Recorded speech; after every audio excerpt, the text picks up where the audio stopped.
Hello my fellow sleepy people, welcome back to my channel. I hope everyone had a freaking awesome week. I'm super excited about this video. It's going to be all about my tattoos on my shoulder and both of my arms. I get a lot of questions on how old were you when you got them, did they hurt, do you regret them, and what do they mean? So if you are interested in the answer to those questions and you want to hear some terrible mistakes I made when I was a teenager, then keep on watching. So starting off, I have my leopard print. Originally, I got this when I was 15 years old. This is actually a cover-up of a really poorly done tattoo. And I kind of have a little bit of a horror story slash life lessons on that. So like I said, when I originally got this piece, I was 15 years old. It was a family friend. He was a professional tattoo artist. He actually did my first tattoo, which is so bad. I got that when I was 15 years old, maybe even 14. And that will be in my second video. I'm really nervous to show you guys it because it is so bad, you guys. I don't even know if I'm going to show you guys, to be honest. But anyways, I went back because I thought it was super cool that this guy would tattoo me so young, and oh my god. But I went in, I told him, hey, this is what I want. He's like, oh, that's so easy, we could do that. I set up an appointment and I asked him how much it was going to cost me, and he told me one Arby's sandwich. Not fucked with him at all, but I was too stoked to get a tattoo. So I drove an hour there to this super sketchy place. It was a professional parlor, but it was garbage, y'all. Just because they have a parlor does not make them professional. It does not make them good at what they do. And that doesn't mean that you should go to them because they're super cheap, because you get really shoddy work. Unfortunately for you guys, but fortunately for me, I've deleted all the evidence of this shitty tattoo, so I can't show you a before, but just rest assured it was trash. My friend drives me an hour there to get it, and he starts blasting away. Probably 10 minutes in, he's like, you're bleeding too much, you gotta go home. And I was like, okay, you know, I wasn't really experienced with tattoos, so I was just like, okay, that's normal, whatever. I drive an hour back, set up an appointment for like next week, drive an hour there, same exact thing happens. 10 minutes in, he's like, you're bleeding too much, go home. So this happens a total of 3 times, which is super annoying.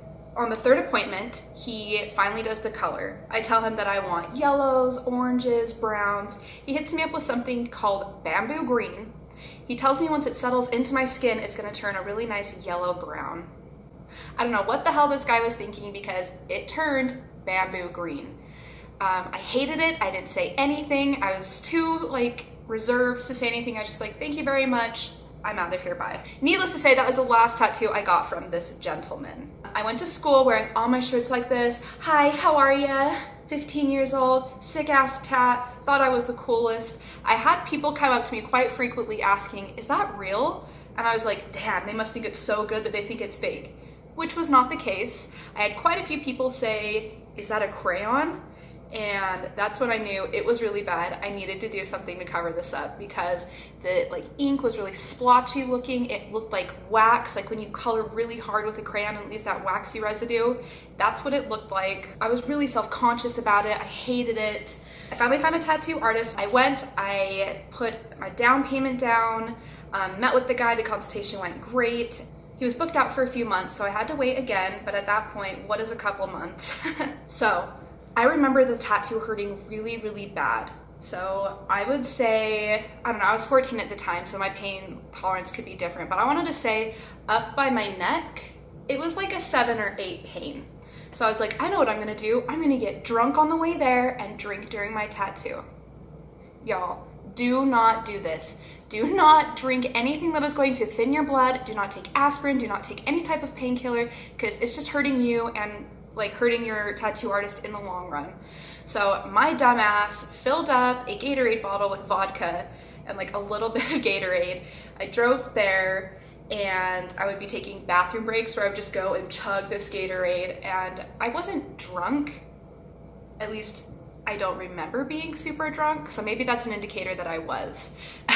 But I did bleed quite a lot, but he didn't stop. He's like, this isn't a problem. Everybody bleeds during a tattoo. And so it took about 3 hours and cost me somewhere in the ballpark of $700. Yeah, this is the cover-up.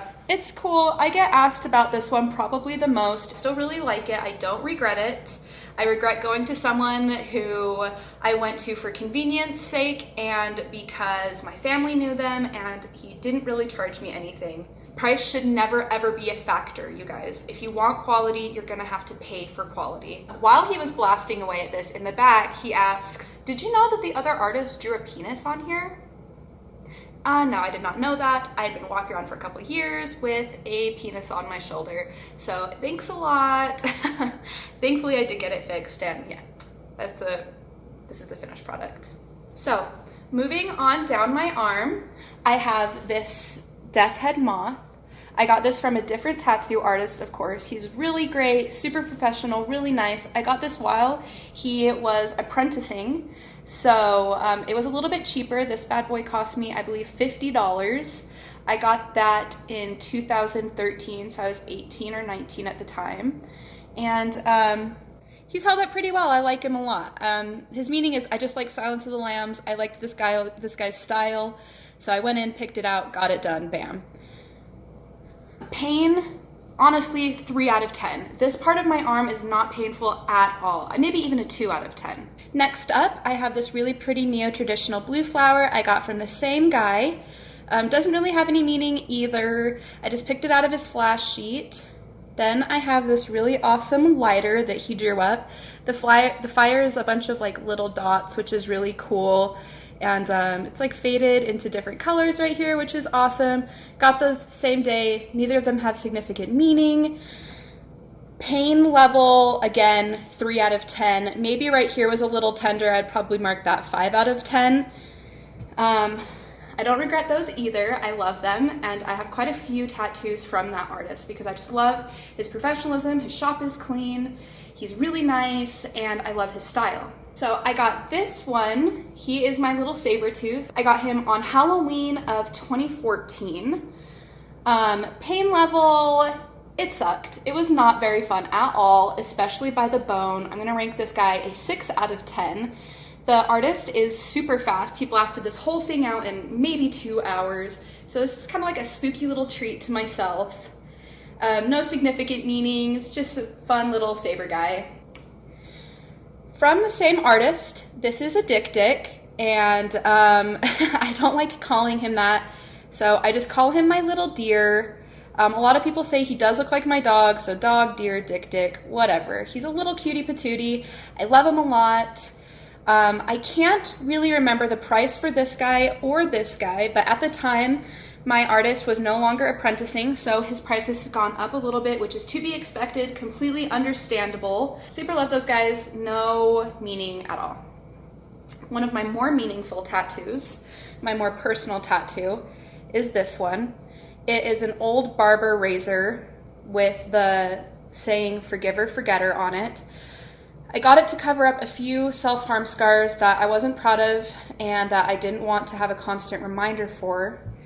The saying "forgiver, forgetter" comes from the band Defeater with the lyrics, "I ain't no forgiver, forgetter." And that just like really held a lot of meaning in my heart. I just thought, I need to forgive, I need to forget the people that hurt me, the people that I hurt, I need to move on, I need to do work, sis. So I got that done for my birthday, 2014 as well. So there's that. I really do love it. Pain-wise, I don't remember it being extremely painful. It was a little tender, probably gonna go with a 4 out of 10, a 5 out of 10. So for the last tattoo on my arm and my most favorite one, I just got done a couple of weeks ago. It is a Cupid doll of my son. It's super cute. I got this from a different artist. This is my first tattoo from this artist. It's still healing, it's still itchy, bumpy, scabby, but it has a little Disneyland balloon that he put in there for us because my parents were kind enough to take us and my son to Disneyland for his first birthday I just love it so much. It's got these cute little curls, just like my son. It seriously looks exactly like him. So now I can keep him with me wherever I go, and it's just super near and dear to my heart. Moving along to this arm. This is my peony. This is probably one of the bigger tattoos that I have.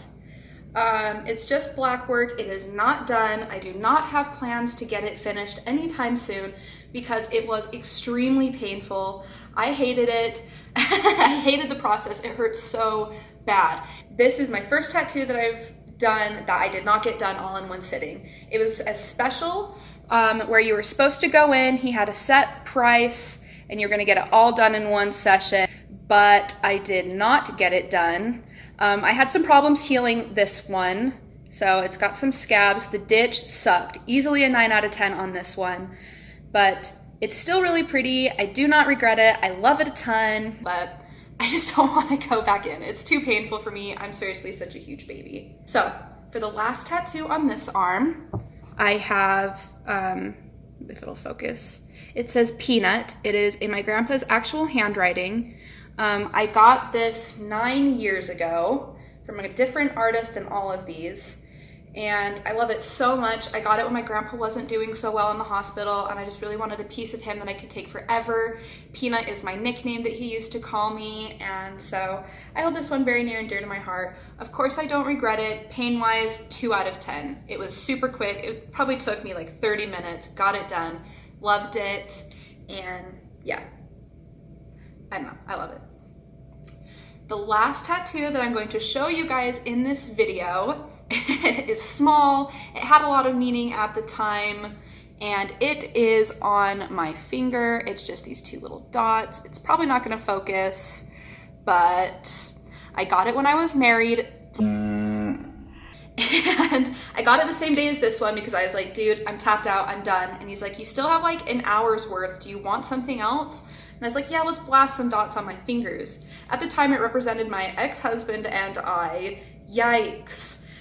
Do I regret it? No, because just because it held meaning at the time doesn't mean that the meaning can't change. It doesn't mean that it's still aesthetically pleasing to me. It's very small. Nowadays, I just say that it is for me and my son, but no, I don't regret it. It was not painful at all. I literally did not feel it. 1 out of 10. So if you're thinking about getting a tattoo for your significant other, let me save you the money, let me save you the heartache and time. Don't do it.